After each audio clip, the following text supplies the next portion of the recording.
This video is for the project called Text Formatting.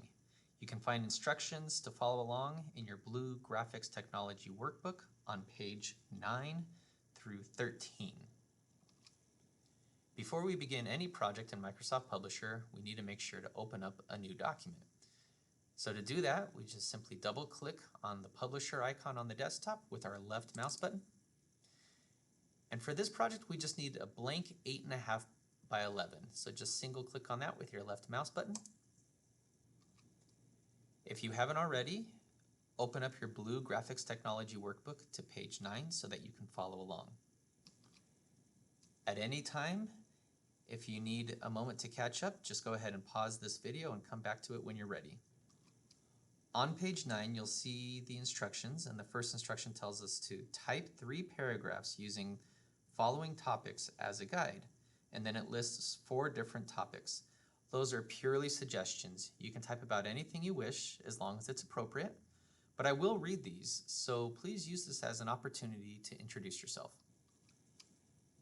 After you take a moment to think about what you want to type, you can also make some notes on a blank sheet of paper. We want to move on to step number 2, which says to use the following instructions on the following pages to format your text using every one of the formatting options. Make sure to use the following in your document, and then it lists things such as different fonts, different size fonts, bold, italic, underline, and so forth. Everything I'm about to show you in this video is demonstrated in the steps on pages 10 through 13. There are screenshots and step-by-step instructions that you can follow along with if you choose to instead of watching this video. So with that in mind, we need to first make sure we do step number 1, which is to type the 3 paragraphs. Now, a great feature about Microsoft Publisher is if you're going to just be typing and you want to use the whole page, you don't actually have to make a text box. You can simply begin typing and it will make an automatic text box. Pretty cool, right? Now, I'm going to just fill this with some generic text. Don't even bother reading it because it doesn't make any sense. It's not in English. But this is a great example of about how much text you can have. You can have a little more or a little less, but don't just type 3 sentences. I want 3 paragraphs, and typically we have 3 to 4 sentences per paragraph. Go ahead and pause this video and type out your 3 paragraphs and come back for the rest of the instructions. Okay, welcome back. Now in step 2, you see that it tells us that we need to use different fonts. Now by default, Microsoft Publisher will use a font called Calibri. We know which font is being used because it is listed right here in the font section. You're going to be spending most of your time in this area right here on the Home tab where it says Font within this group. So in order to change the font, we need to first highlight some text. So you can highlight one word or you can highlight an entire paragraph. And in this case, I'm going to highlight an entire paragraph. If we come over to the font, we click on the drop-down arrow and we're presented with a menu of hundreds of different fonts to choose from. You can choose any font you wish. There's no right or wrong answers here. Just pick something that is somewhat easy to read. I'm going to go ahead and choose Impact. If you're not happy with that, simply come back to the drop-down arrow and choose another font. I'm going to choose Bodoni MT Black. The next item in number 2 is to use different size fonts. So once again, I'm going to go ahead and highlight some text. To highlight the text, again, you just click before or after a word and you just drag your mouse across the text that you want to highlight. And then you can go ahead and select a different size font. Now I want you to notice when you highlight text, this little window also pops up, which looks very familiar with the font group. You can use either section, they'll both achieve the same thing. So you'll notice I can change the font from here, but in this case we want to change the font size. There's different ways we can change the font size. We can change it right here by selecting a different number. So right now it's on font size 12. I can change it to 18 to make it larger, or size 10 to make it smaller. I can also use these arrows next to it. If you see the arrow with the up button, I'm sorry, the A with the up button or the A with the down button, it will do just as you expect.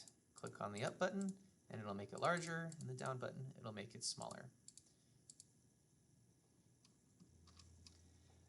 The next step on number 2 is to make some text bold.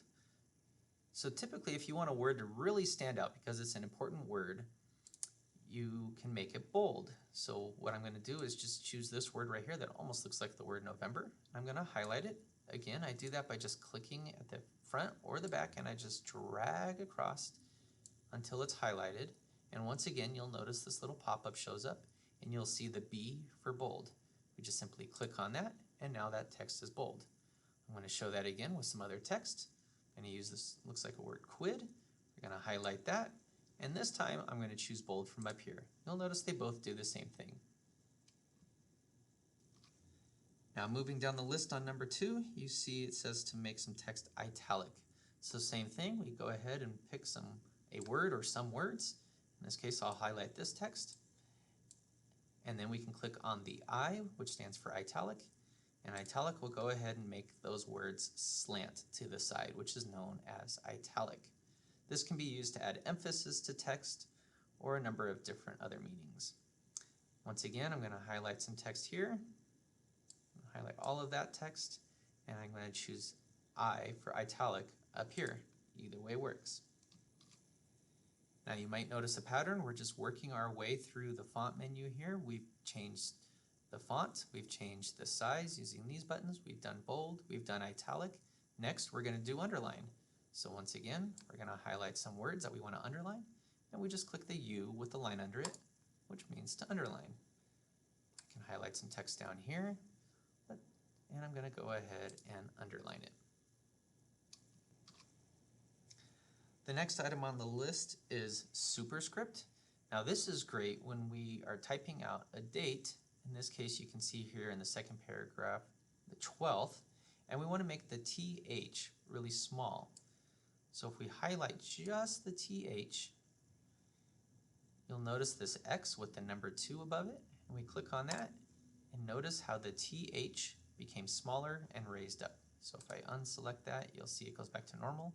If I click on it, it makes it smaller and it raises it up higher. The next item on our list under step number 2 is drop caps. Now drop caps is when you make the very first letter in a paragraph really large. We often see this at the beginning of books or in a newspaper article. So to do this, we can go ahead and just select the text that we want to have a drop cap at the beginning. And you'll notice there's these new tabs that appear, one called Drawing Tools Format and one is Text Box Tools Format. In this case, we're going to click on Text Box Tools Format. If I can get that to hide, there we go. We want to go ahead and select Drop Cap. Now under the Drop Cap menu, you'll see all sorts of different styles to choose from. This one looks like a fun O right here, so I'm going to just click on that, and you'll notice it just makes the O much larger and even a different font. If you weren't happy with that, you can go ahead and choose different ones. You'll notice this one actually drops it down 2 lines, which is where we get the name Drop Cap from. And you can just experiment with different ones. You'll notice this one drops it down 3 lines and even changes the color to blue. There is no right or wrong one to choose. I just want you to experiment with different ones. You can even go ahead and make a custom drop cap. Maybe you're not happy with the way that it made it a light blue. You can choose the color here and make it this burgundy color, for example, and click apply or OK to exit out of there. The last 3 items on our list under step number 2 have to do with how the text is aligned.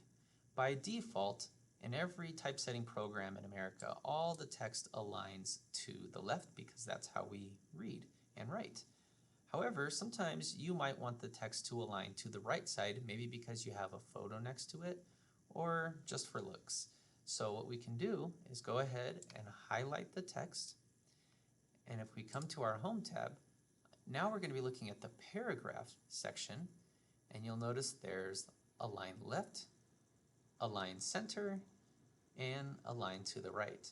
So with this first paragraph, I'm going to just go ahead and click Align to the right, and then I'm going to highlight the next paragraph.